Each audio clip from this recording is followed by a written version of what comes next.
सुची जी, मेरा सवाल ये है कि जो सुशील जी ने अनम्यूटेड है।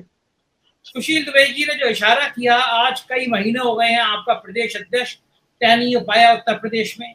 गिरफ्तारी की बात हुई, कार्यकर्ता तो लाठी खा रहा है, लेकिन प्रमोद तिवारी जैसे नेता बड़े आराम से हाउस अरेस्ट हो जाते हैं, संघर्ष का सामना नहीं करते हैं।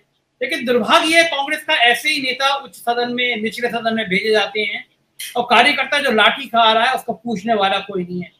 क्या यही कारण है कि ईडी या कोई भी जना ये आसानी से राहुल गांधी को 50-50 घंटे पूछताछ करने के लिए बुला रहा है, क्योंकि उसको समझ में आ गया है कि कांग्रेस में वो जान नहीं बची जो अपने नेता को बचा सके। क्या लगता है आपको? जी, सुशील दुबे जी का वक्तव्य मैं सुन नहीं पाई, लेकिन मुझे लगता है कि हर डिबेट में मुझे उनके द्वारा ऐसी बातें सुनने को प्राप्त होती हैं, तो शायद कुछ उनका प्रारंभ का कांग्रेस के साथ ऐसा अनुभव है जिसके आधार पर उनका जो शुरू का वक्तव्य होता है वो व्यक्तिगत आकलन के आधार पर होता है। लेकिन हम लोग खुद भी कार्यकर्ता हैं और लड़ रहे हैं देश के लिए, तो कांग्रेस ही एकमात्र ऐसा दल है जो लोकतंत्र और संविधान की रक्षा के लिए एक रूप से मुखर होकर खड़ा है। और रही श्रीमन राहुल गांधी जी की बात, तो देखिए, मैंने पिछले डिबेट में भी ये बात कही थी कि बराबर भारतीय जनता पार्टी की कोशिश है थकाने की, दबाने की, झुकाने की, मिटाने की। और ऐसा नहीं है, यही उनकी मतलब एक उनकी प्रैक्टिस है, यही उनकी टैक्टिक है। यही, चाहे वो पूर्व में भी देखिए हेमंता बिस्वा रहे हों, चाहे वो मुकुल साहब रहे हों, चाहे वो ईडी का मतलब जिस चाहे वो ममता बनर्जी जी के वो भतीजे जब रहे हों, चाहे वो नारायण राणे जी को, जैसे ही भारतीय जनता पार्टी में ये लोग शिफ्ट होते हैं, टीएमसी के भी बहुत सारे नेता, तो वैसे ही वो फेयर एंड लवली वाली स्कीम है कि भाई गंगा का दर्शन किया और तुरंत सारे पुण्य जो हैं, चाहे वो ईडी के हों, चाहे वो आईटी के हों, चाहे वो सीबीआई के हों, वो सभी पापों से मुक्त होकर साधु संतों के समान हो जाते हैं।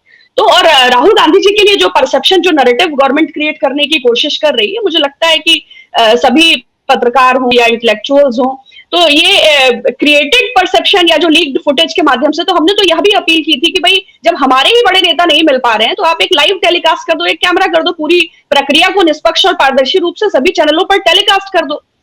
क्योंकि राहुल जी भी अच्छे से समझ रहे हैं और देश भी अच्छे से समझ रहा है कि सरकार की मंशा क्या है। और ठगाने, मैंने कहा ना कि जब अंग्रेजों से नहीं डरे, जब चोरों से नहीं, गोरों से नहीं डरे, तो फिर चोरों से डरने की क्या बात है।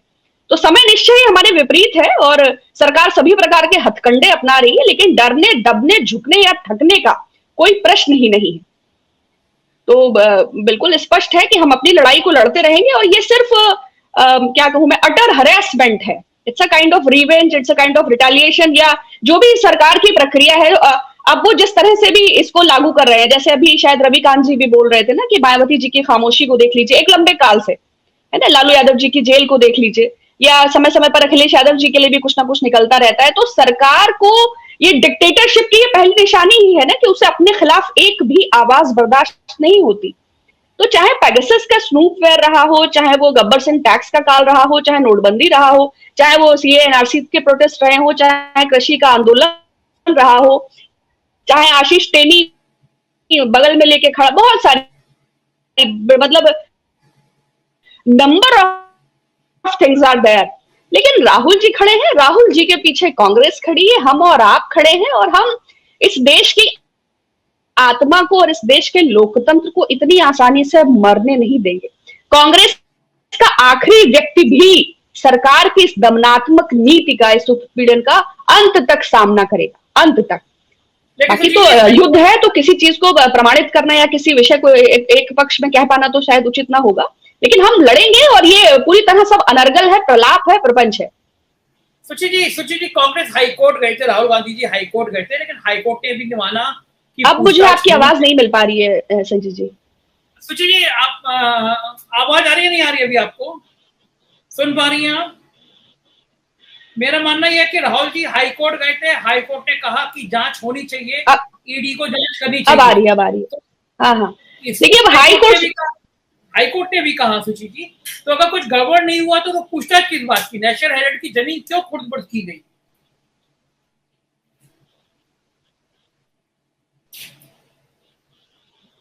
नहीं, जांच तो होनी ही चाहिए। जांच तो संघ के खातों का ऑडिट नहीं होता, ये तो बहुत सारे विषय हैं, लेकिन जब सरकार की जांच की बात आती है तो सरकार मौन है, सरकार खामोश है। लेकिन जब बात हमारी है तो फिर तो सभी संस्थाओं के दुरुपयोग को है। तो मुझे लगता है हाईकोर्ट, सुप्रीम कोर्ट क्या, डकैती की एक आधुनिक व्यवस्था भारतीय जनता पार्टी ने एक संवैधानिक और लोकतांत्रिक रूप से स्थापित कर दी है, जिसमें सभी संस्थाओं की एक जैसी ही दुर्गति है। अब मैं चीफ जस्टिस ऑफ इंडिया और उनसे जुड़े मुकदमे और उनकी राज्यसभा के विषय को उठाऊंगी तो मुझे लगता है कि मेरी योग्यता इतनी नहीं है कि मैं कार्यपालिका, न्यायपालिका या इतनी प्रबुद्ध संस्थाओं को डायरेक्ट पॉइंट आउट करके कहूं।